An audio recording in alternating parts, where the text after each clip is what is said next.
Okay, so for joint mobs, we're going to do joint mobs for his shoulder, and this is going to be to regain some accessory motion in his shoulder. That would we would be doing this on a restriction that he has in his shoulder. Normally it'd be within inside of his capsule, and it would be if he's got some tight muscles, which is restricting his ranges of motion. So to do this, I'm going to have him position on the edge of the table so his shoulder's kind of hanging off the side. And then I'd be holding his hand kind of with my arm tucked in there. I just have him relax as much as he can. You can kind of do this by moving his arm a little bit to feel if his muscles are relaxed. To get his the posterior side of his shoulder, I would place my hand here on the anterior side, and then I would be performing joint mobs in the anterior posterior direction.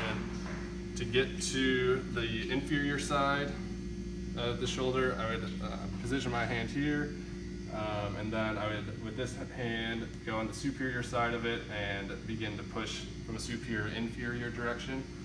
I'm not allowed to do that on him, so that's the positioning I would have him in, and I would be doing it to help regain some of the accessory motion in the shoulder and try to get some, or regain his full range of motion.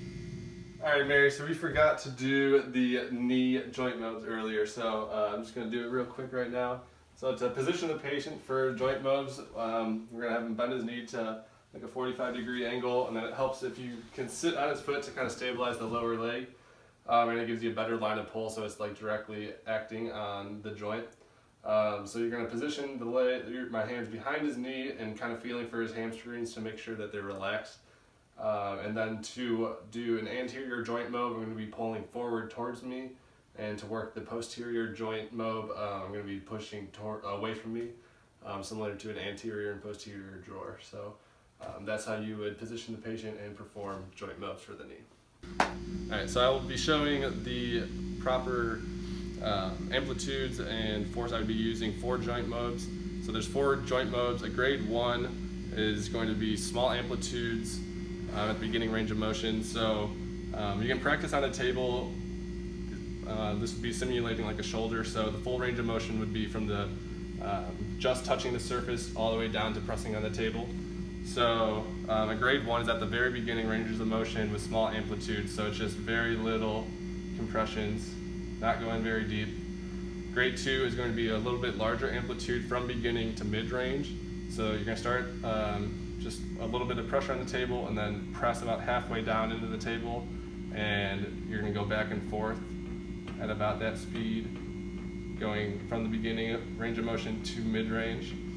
Grade 3 is going to be large, but you're going to go from mid-range to the end range of motion, or point of limitation. So that's going to be, you're going to have a decent amount of pressure compressing the table about halfway, and then pressing all the way down into the table, and then staying there with that large amplitude, ending at that point of restriction. And then a grade 4 is going to be small amplitudes at the point of limitation, so that you're going to compress all the way down to get the table.